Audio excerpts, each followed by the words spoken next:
அல்லேலூயா. முதல் நூற்றாண்டிலே இயேசு வருவார்னு சொன்னாங்க. ஆனால் 21வது நூற்றாண்டு ஆகிட்டு யார் வரல. அதுக்காக இயேசு வராமல் போயிடுவாரா? முதல் வருகை எப்படி சம்பவித்ததோ அதே போல் கண்டிப்பாக இயேசுவின் 2வது வருகையும் கண்டிப்பாக சம்பவிக்கும்.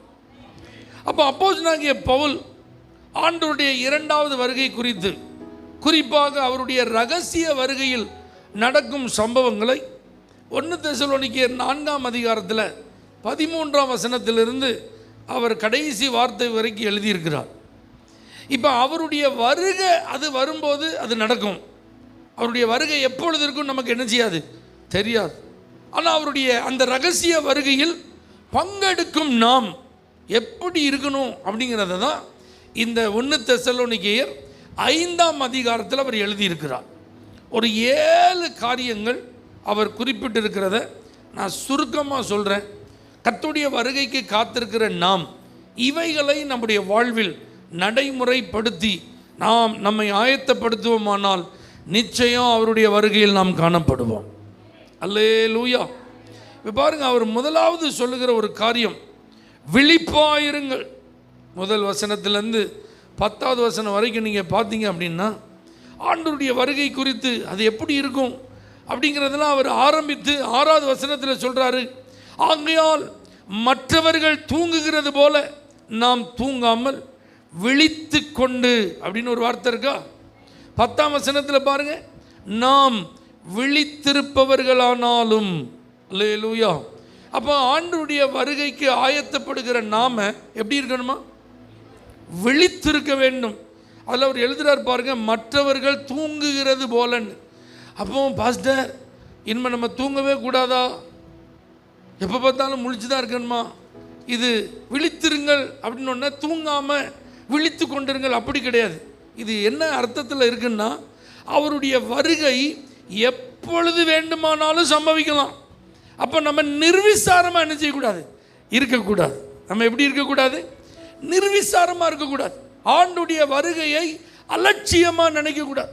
அவர் என்னைக்கு வரப்போகிறாரு இதைத்தான் எப்போ பார்த்தாலும் பிரசங்கியார்கள் என்ன செஞ்சுட்டே இருக்காங்க, பிரசங்கித்து கொண்டே இருக்கிறார். இன்றைக்கு நீங்கள் நல்லா கவனித்து பாருங்கள், திருச்சபைகளிலே பெரும்பாலும் ஆண்டவராகிய இயேசு கிறிஸ்துவின் வருகை குறித்ததான செய்திகள் எல்லாம் என்ன செஞ்சுட்டு குறைந்து விட்டது. சில சபைகளில் வருகை சம்பந்தப்பட்ட வார்த்தைகள் என்ன செய்யறதில்லை, பிரசங்கிப்பதே இல்லை, அதை குறித்த சிந்தனையே இல்லை. ஊழியர்கள், பிரசங்கிக்கிறவர்கள், தேவனுடைய வார்த்தையை அறிவிக்கிறவர்களுக்கே அந்த ஜனங்களுக்குள்ள ஆண்டுடைய வருகை குறித்த ஒரு எண்ணத்தை, சிந்தையை கொடுக்கணும்னு தோணலைன்னா அதை கேட்குற விசுவாசிகளுக்கு எப்படி இருக்கும்? அதனால தான் மற்றவர்கள் தூங்குகிறது போல நீங்கள் தூங்காமல் விழித்திருங்கன்று. ஏன்னா திருடன் வருகிற விதமாய் அவருடைய வருகை இருக்குமா. அல்லேலூயா. அப்போ நம்ம எப்படி இருக்கணும், அலர்ட்டாக இருக்கணும்னு பைபிள் சொல். அசால்ட்டாக இருக்கக்கூடாது. அவர் எப்போ வர்றாரு, அவர் வரட்டும்யா, நான் என் வேலையை பார்க்க வேண்டாமா, எனக்கு 1000 பிரச்சனை இருக்குது, எனக்கு 1000 தேவை இருக்குது, நான் பல கஷ்டத்தில் என்ன செஞ்சிட்ருக்கேன், ஓடிட்டுருக்கிறேன், எனக்கு 24 மணி நேரமே என்ன செய்ய மாட்டேன்து, பத்த மாட்டேன்து, அவ்வளோ பிஸியான ஆளாக இருக்கிறேன். இதில் வருக, அவர் இப்போ வராரு, அப்போ வராரு, ரகசிய வருக, பகிரங்க வருக, ஐயோ ஸ்டாப் இட் அப்படின்ற மாதிரி நம்ம என்ன செய்யக்கூடாது, இருக்கக்கூடாது. ஒவ்வொரு நாளும் நீங்கள் ஆண்டுடைய வருகையை எதிர்நோக்கி இருக்கணும். அதனால தான் பைபிள் சொல்லுது, விழித்திருங்கள். எப்பவுமே எப்படி இருங்க, ஒன்று நல்லா புரிஞ்சுக்கோங்க, ஒவ்வொரு புதிய நாளை சந்திக்கும் போதும் 2 விஷயத்தை ஞாபகம் வச்சுக்கோங்க. ஒன்று, நம்முடைய மரண நாளில் ஒரு நாள் சமீபமாகிவிட்டது. ஆமீன் சொல்லுங்க பார்க்கலாம். 2வது, ஆண்டுடைய வருகைக்கு ஒரு நாள் சமீபமாயிட்டு. இந்த 2 என்ன ஒரு ஆளுக்குள்ளே இருந்ததுன்னா ஒரு நாளும் நிர்விசாரமே நிச்சயாது வராது. நாளாக நாளாக வயசு கூடுதா குறையுதா, பலன் கூடுதா குறையுதா, அல்லேலூயா, வேகம் கூடுதா குறையுதா சொல்லுங்கள். 2026 இப்போ தான் பிறந்த மாதிரி இருந்தது, இன்றைக்கி ராத்திரியோட 5வது மாதம் முடியுது. அப்போ இந்த வருஷத்தின் பாதிக்குள்ளே என்ன செய்ய போகிறோம், கடந்து போக போகிறோம். நாட்கள் எவ்வளோ வேகமாக ஓடுது பார்த்தீங்களா. முன்புல இவ்வளோ வேகமாக ஓடுற மாதிரி என்ன செய்யாது, தெரியாது. ஆனால் இன்றைக்கி நாளில் அவ்வளோ ஸ்பீடாக என்ன செஞ்சிட்டு இருக்கு, ஓடிக்கொண்டு இருக்கிறது. ஆகவே தேவனுடைய பிள்ளைகள் நாம் விழிப்பாக இருக்கணும், ரொம்ப ஜாக்கிரதையாக இருக்கணும். நம்ம மற்றவர்கள் அவங்க பாட்டுக்கு கண்டதே காட்சி கொண்டதே கோலம் அப்படி வாழ்கிறது மாதிரி என்ன செய்யக்கூடாது, வாழக்கூடாது. நோவா காலத்தில் ஜனங்கள் எப்படி இருந்தாங்களோ அதே போல் தான் மனுஷகுமாரன் வரும்போது ஜனங்கள் இருப்பாங்க. அவர்கள் பெண் கொண்டும் பெண் எடுத்தும் புசித்தும் குடித்தும் அவர்கள் வெறித்தும் தங்களுடைய இஷ்டம் போல் என்ன செய்வாங்க, வாழ்ந்து கொண்டே இருப்பார்கள். ஆனால் நாம் அப்படி இருக்கக்கூடாது. இந்த உலகத்தால் கரைபடாதபடிக்கு நம்முடைய ரட்சிப்பின் வஸ்திரத்தை பாதுகாப்பதில் நம்ம எப்படி இருக்கணும், விழிப்பாக இருக்கணும். அந்த கடைசி எக்காலம் துணிக்கும் போது அந்த சத்தம் நம்ம காதில் கேட்கணுங்கிற ஆயத்தத்தோடு நம்ம என்ன செய்யணும், இருக்க வேண்டும். இது ரொம்ப முக்கியம். அதனால் விசுவாச பிள்ளைகளே, ஆண்டுடைய வருகை மிகவும் சமீபம். அது திருடன் வருகிற விதமாக இருக்கும்னு பவுல் எழுதிட்டு சொல்கிறாரு, விழித்திருங்கள். அதனால் ஒவ்வொரு நாளும் மாறனாதா, இயேசுவே சீக்கிரம் மாறும் அப்படி கூப்பிடுவீங்களா? இப்போ வந்துடாதீங்க ஆண்டவரே, கொஞ்சம் நாள் தள்ளி வாங்க, நான் அப்படி இப்படி சில காரியத்தில் அட்ஜஸ்ட் பண்ண வேண்டியது இருக்குது, ஆயத்தப்பட வேண்டியது இருக்குது. இப்போ டபக்குன்னு வந்துட்டிங்கன்னா பிறகு நான் கைவிடப்பட்டுருவேன். அதனால் ப்ளீஸ் எனக்காக இன்னும் கொஞ்சம் வெயிட் பண்ணி வாங்க. அப்படிலாம் இருக்கக்கூடாது. ஏசப்பா இப்போ வந்தால் நல்லா இருக்குமே, இந்த தொல்லையெல்லாம் நிச்சயாது இருக்காத, எல்லாத்துக்கும் ஓவர் அப்படின்னு நினச்சிச்சிடும், முடிவு வந்துருமே. அப்படி ஒவ்வொரு நாளும் என்ன செய்யணும், வருகையே சொல்லுங்க, எதிர்பார்க்கணும். அப்போ பவுல் நமக்கு சொல்கிற ஒரு நல்ல ஆலோசனை, விழித்திருங்கள். ஆமென்.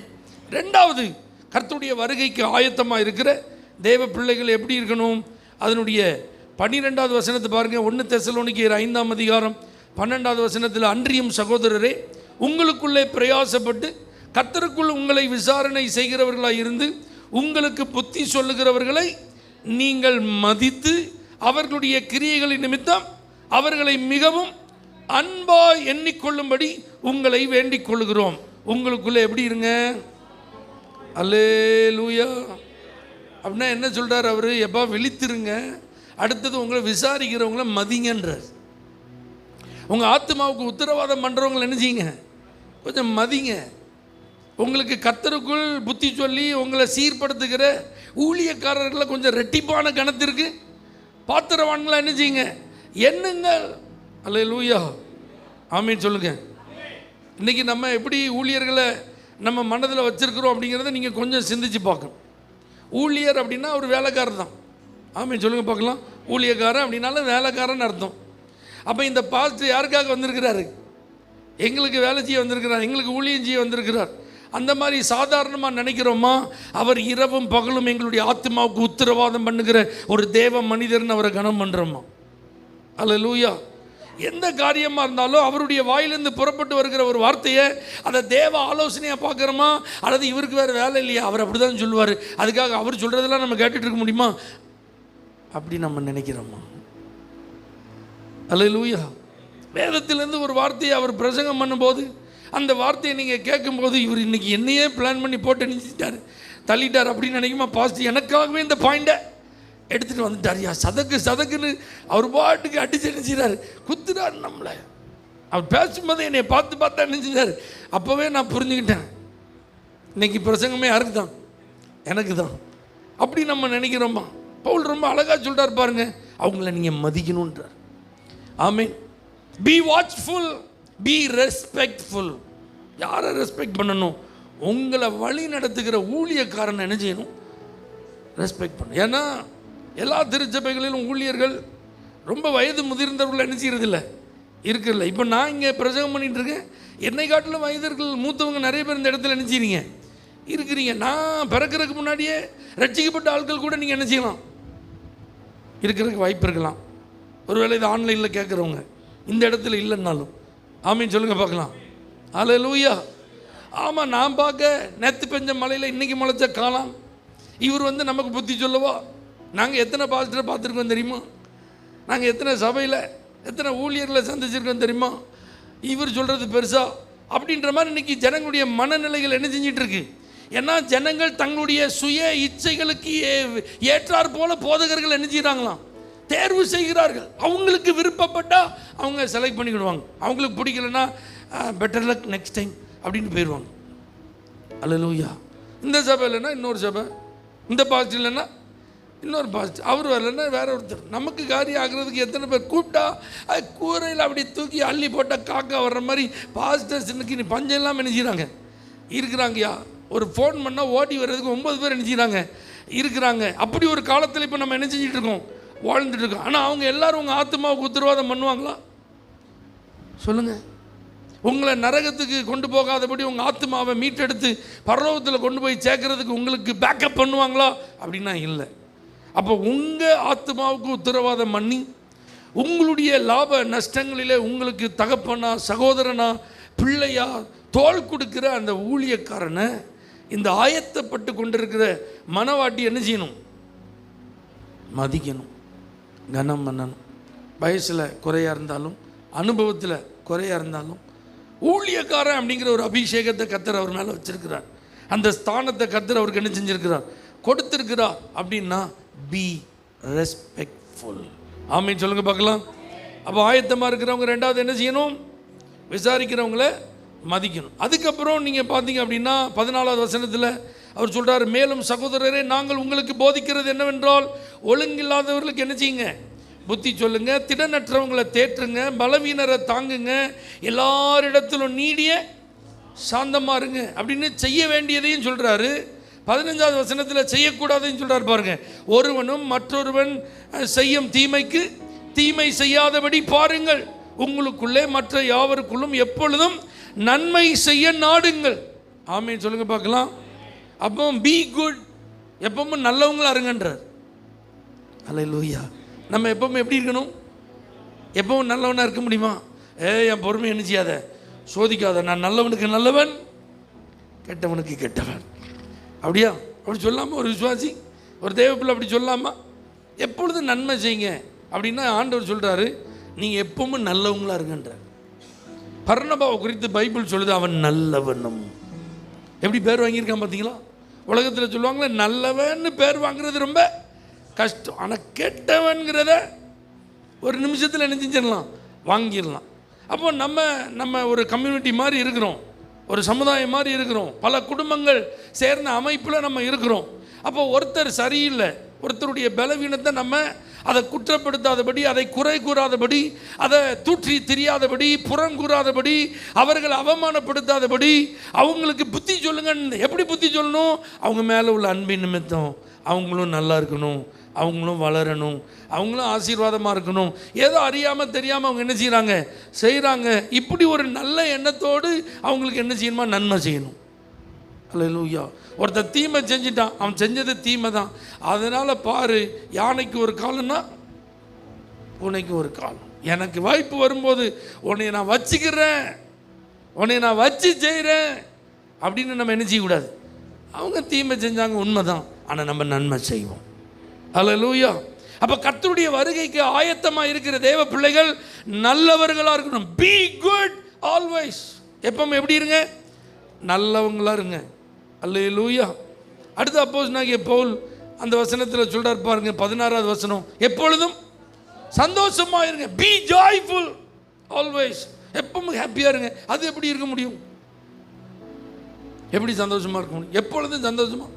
வாழ்க்கையில் பள்ளம் இருக்குது, மேடு இருக்குது, கஷ்டம் இருக்குது, நஷ்டம் இருக்குது, சரீரம்னா வியாதி இருக்குது, பலவீனம் இருக்குது, குடும்பம்னா பிரச்சனை இருக்குது, பொருளாதார நெருக்கடி இருக்குது, பிள்ளை வளர்ப்பில் 1008 டென்ஷன் இருக்குது, வேலையில் ஐயோ ஒர்க் லோட் ரொம்ப அதிகமாக இருக்குது, பிஸ்னஸில் பயங்கர போட்டியாக இருக்குது, ஆவிக்குரிய வாழ்க்கைனா சத்துரு நம்மளை போட்டு என்ன செய்யறான்? படாத பாடு. ஜெபம் பண்ண விட மாட்டேன்றான், விசுவாசத்தில் தளர்ச்சியை உண்டாக்குறான், பைபிள் எடுத்தாலே கண்ணை கட்டுது, ஆண்டவரை தேடணும், ஆலயத்துக்கு வரணுனால ஏதாவது தடை வருது. இப்படியெல்லாம் வரும்போது எப்படி என்னால் சந்தோஷமாக இருக்க முடியும்? இல்லை, நம்ம எப்பொழுதும் சந்தோஷமாக இருக்க முடியும். ஏன்னா கர்த்தருக்குள் மகிழ்ச்சியாக இருப்பதே நம்முடைய பலன். ஆமென் சொல்லுங்க பார்க்கலாம். எப்பொழுதும் பகலாகவே இருக்காது, அதே நேரத்தில் எப்பொழுதும் இரவாகவே இருக்காது.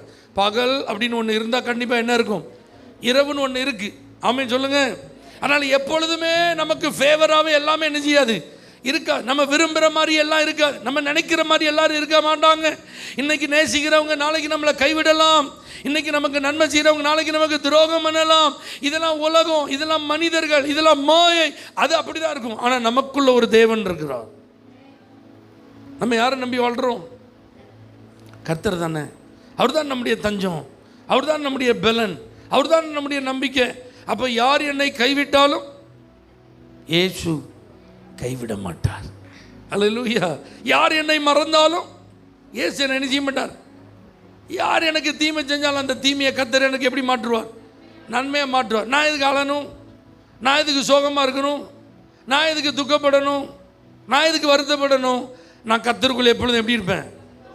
ஏன்னா இன்னைக்கு நான் அனுபவிக்கிற இந்த நிந்தை தான் நாளைக்கு என்னுடைய உயர்வாக மாறப்போகுது. இன்னைக்கு நான் அனுபவிக்கிற கஷ்டம்தான் நாளைக்கு நான் உயர்வதற்கு கர்த்தர் எனக்கு முன்பாக வைத்திருக்கிற படிக்கற்களாய் மாறப்போகிறது. ஒரு அல்லேலூயா. அதனால தேவ பிள்ளைகள் எப்பவுமே எப்படி இருக்கணும்? உங்களை பார்த்தாலே சர்ச்சுக்கு வரணும்னு தோணணும். எங்கப்போ போய் இந்த ட்ரீட்மெண்ட் எடுத்துகிட்டு வர, இப்படி ஹாப்பியாக இருக்கிற, இப்படி இளமையாக இருக்கு, சிரிச்சுட்டே இருந்தால், நல்ல சந்தோஷமாக இருந்தால் எப்போவுமே எப்படி இருக்கலாமா? ஆமாம். நீங்கள் சிரிக்கும்போது உங்கள் முகத்தில் ஒரு மலர்ச்சி உண்டாகும். அதே கோவப்படும் போது ஒரு மாதிரி சோகமாகும்போது நிறைய நரம்பு வேலை செய்யும். அதனால் ஈஸியாக தோல்லாம் சுருங்கிருப்பான். அப்போ வயசு ஆகிறதுக்கு முன்னாடி பாட்டி தாத்தா மாதிரி இடி செஞ்சிருவோம், மாறிடும். அப்போ நல்லா எப்படி இருக்கணும்? சிரிச்சுட்டே. அப்போ பைத்தியமாக இருந்துட்டு அப்படி கிட்ட சொல்லலை. நாங்கள் எப்போ பார்த்தா எதுக்கே அவன் சிரிச்சிட்டு இருக்கான்னு தெரியல, அப்படி சொல்லலை. கர்த்தருக்குள் பாக்கெட்டில் என்ன இருந்தாலும் இல்லாட்டினாலும், வீட்டில் சாப்பாடு இருந்தாலும் இல்லாட்டினாலும், வேலை இருந்தாலும் இல்லாட்டினாலும், எது சரியாக இருந்தாலும் சரியில்லாமல் போனாலும் கர்த்தர் எனக்கு நன்மை செய்வார். கர்த்தர் என்னை ஒரு நாள் ஆசீர்வதிப்பார். அவர் என் தலையை கண்டிப்பாக உயர்த்துவார். அவர் எனக்கு கொடுத்த வாக்குத்தத்தத்தை கண்டிப்பாக என்ன செய்வார். அதனால் நான் எப்படி இருப்பேன்? நம்மளை பார்த்து இந்த சந்தோஷத்துக்கு என்ன காரணம்னு தேடி வரணும். எனக்கு இந்த ரகசியத்தை சொல்லித்தா. அப்போ வா சர்ச்சுக்கு, அங்கே நாங்கள் பாடுற பாட்டை பாரு, எங்கள் ஆராதனை வந்து பாரு, எங்கள் பாஸ்டர் பண்ணுற பிரசங்கத்தை கேட்டு பாரியா. சந்தோஷம் தன்னால் என்ன செஞ்சிடும், கவலையெல்லாம் பஞ்சா என்ன செஞ்சிடும், பறந்துடும் அப்படின்னு சொல்லணும். நம்மளை பார்த்து ஐயோ அப்படின்னு அவங்க இருக்கிற சந்தோஷத்தையும் நம்மளை பார்த்து என்ன செஞ்சிடக்கூடாது, இழந்துடக்கூடாது. இவங்க கூட சேர்ந்தா நம்மளும் சோகமாயிருவோம் போல் அப்படி என்ன செஞ்சிடக்கூடாது. பயந்துட்டு இருக்கிறவங்க நம்மளை பார்த்தா தைரியமாயிடணும். சோகமாக இருக்கிறவங்க நம்மளை பார்த்தா சந்தோஷமாயிடணும்.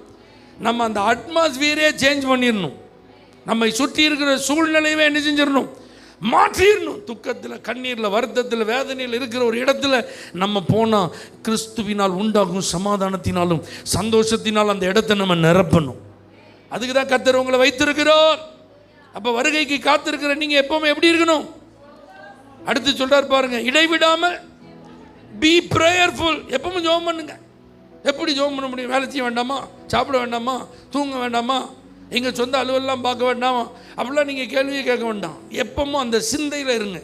நல்ல ஸ்தோத்திரம் பண்ணிட்டு, ஜெபம் பண்ணிட்டு, ஆண்டவர் சம்பந்தப்பட்ட காரியங்களை தியானம் பண்ணிட்டு, ஆண்டவர்கிட்ட அதெல்லாம் சொல்லிட்டு, நன்றி சொல்லி இப்படியே இருங்க. அல்லேலூயா.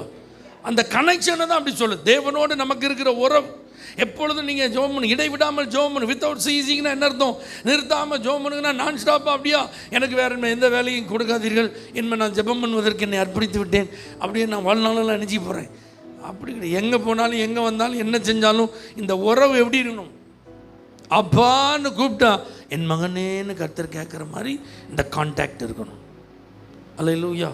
அப்பப்போ வந்துட்டு போகிற மாதிரி நினச்சிக்கூடாது, இருக்கக்கூடாது. நான் எடுக்கிற சொன்னேன் பார்த்தீங்களா, வாரத்தில் 6 நாளும் எங்கே போதுன்னே தெரியாமல் ஊரெல்லாம் மேய்ஞ்சிட்டு அலைஞ்சி திரிஞ்சிட்டு 7வது நாள் சர்ச்சில் வந்து அப்பா நான் உண்மை பார்க்கிறேன்.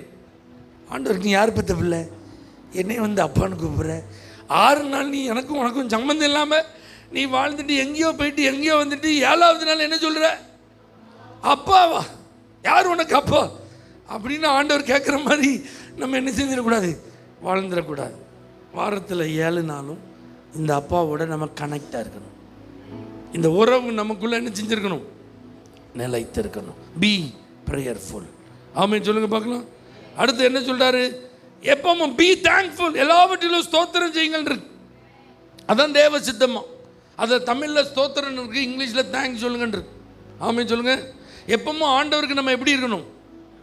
நன்றி உள்ளவங்களா இருக்கணும். சுகம் பெற்றது 10 பேர் அல்லவா, ஆனால் வந்து நீ ஒருத்தர் தானப்பா நன்றி சொல்கிற அப்படின்னு இயேசு சொன்னார் பார்த்தீங்களா. அப்போ ஆண்டவர் நம்மள்ட்ட என்ன எதிர்பார்க்குறார்?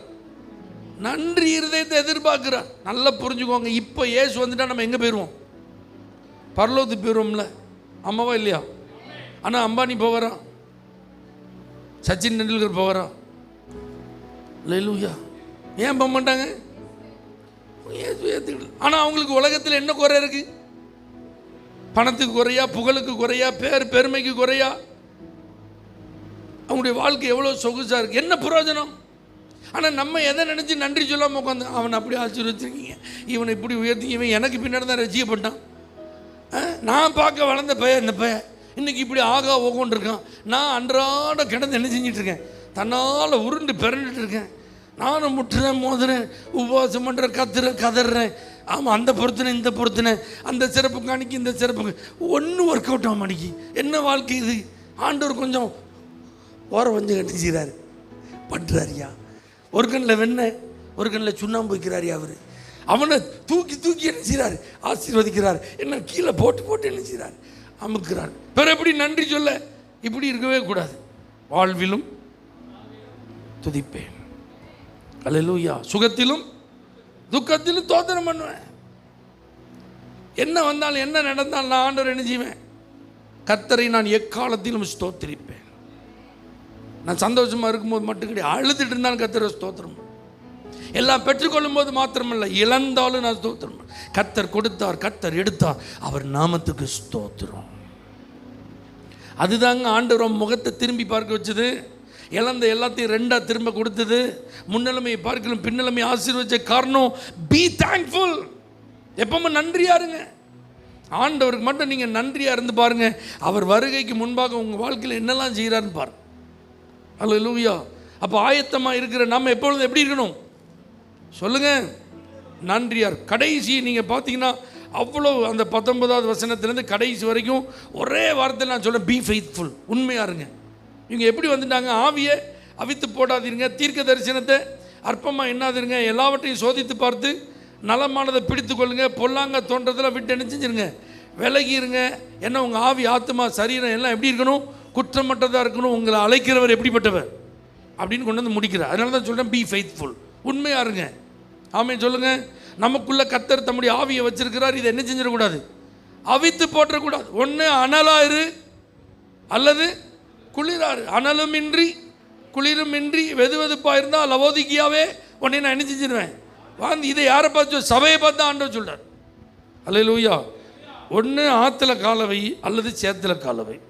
ஆற்றுலையும் கால், சேத்துலையும் கால். அங்கே ஒரு கால், இங்கே ஒரு கால் நினைச்சிக்கூடாது. உலகமும் வேணும், ஆண்டவர் வேணும். பாவமும் வேணும், பரிசுத்தமும் வேணும்னா ரெண்டும் சேர்ந்து என்ன செய்ய முடியாது. வெளிச்சமும் இருளும் ஒன்றாவே சேராது. ரெண்டு போட்டில் ட்ராவல் பண்ணவே முடியாது. ஆமென் சொல்லுங்க பார்க்கலாம். இப்போ இவங்க தீர்க்க தரிசனத்தையே வேண்டான்ட்டான், ஏன்னா ஓவர் எக்ஸ்ட்ரீமாக போயிட்டான். ஆனால் ஆண்டவர் என்ன சொல்கிறார், எப்பா தீர்க்க தரிசனமும் ஆண்டவருடைய ஆவியினால் தான் உண்டாகுது. ஆனால் நீ சோதிச்சுப்பார், நலமானதை பிடித்துக்கொள். தீர்க்க தரிசனமே வேண்டான்னு என்ன செஞ்சிடாத, சொல்லிடாத. அதே நேரத்தில் தீர்க்க தரிசனம் அவன் பின்னாடியே என்ன செய்யாத, ஓடாது. அவனும் மனுஷன்தான். அல்லேலூயா. ஆனால் அந்த வார்த்தை வசனத்தின் ஆதாரத்தில் இருக்கா, வார்த்தையை மையப்படுத்துதா, அல்லது மனிதனை பிரியப்படுத்துகிற வார்த்தையா அது வருதா? அப்போ நலமானதை சோதித்து பார்த்து நீங்கள் என்ன செய்யுங்க, அதை பிடித்து கொள்ளுங்க அப்படின்னு ஆண்டவர் சொல்கிறார். ஏன்னா உங்களை அழைக்கிறவர் யார், உண்மை உள்ள. வாழ்க்கை முழுது ஆண்டவர் நம்மள்ட்ட என்ன எதிர்பார்க்குறார், உண்மையாக இருக்கணும். குடும்பத்தில் எப்படி இருக்கணும், உண்மையாக இருக்கணும். வேலையில் எப்படி இருக்கணும், உண்மையாக இருக்கணும். தொழிலில் எப்படி இருக்கணும், ஆண்டவருக்கு எப்படி இருக்கணும், சபைக்கு எப்படி இருக்கணும், உண்மையாக இருக்கணும். நண்பர்களுக்குள்ளே எப்படி இருக்கணும், சமுதாயத்தில் நம்ம எப்படி இருக்கணும். நம்மளை பார்த்தாலே ஒரு அக்மார்க் முத்திரை இருக்கணும், இவங்க உண்மையாக இருப்பாங்க. அல்லேலூயா. இதெல்லாம் ஆண்டுடைய வருகைக்கு ஆயத்தமாக இருக்கிறவங்கள்ட்ட இருந்ததுன்னா கண்டிப்பாக அவருடைய ரகசிய வருகையில் என்ன செய்வாங்க, எடுத்துக்கொள்ளப்படுவார். இதைத்தான் ஆண்டவர் நம்மிடத்தில் விரும்புகிறார். ஆமென் சொல்லுங்க பார்க்கலாம். 7 விஷயத்தை இப்போ நான் ஷார்ட்டாக என்ன செஞ்சுருக்கேன், சொல்லியிருக்கேன். நீங்கள் வீட்டில் உட்காந்து பொறுமையாக இதை சிந்திச்சு, இதில் எதிலெல்லாம் நான் குறைவாக இருக்கேன், இதில் எதெல்லாம் நான் சரி செய்ய வேண்டியது இருக்குது அப்படின்னு நீங்கள் சரி செய்து உங்களை நீங்கள் கர்த்தருக்கு நீங்கள் அர்ப்பணிங்க.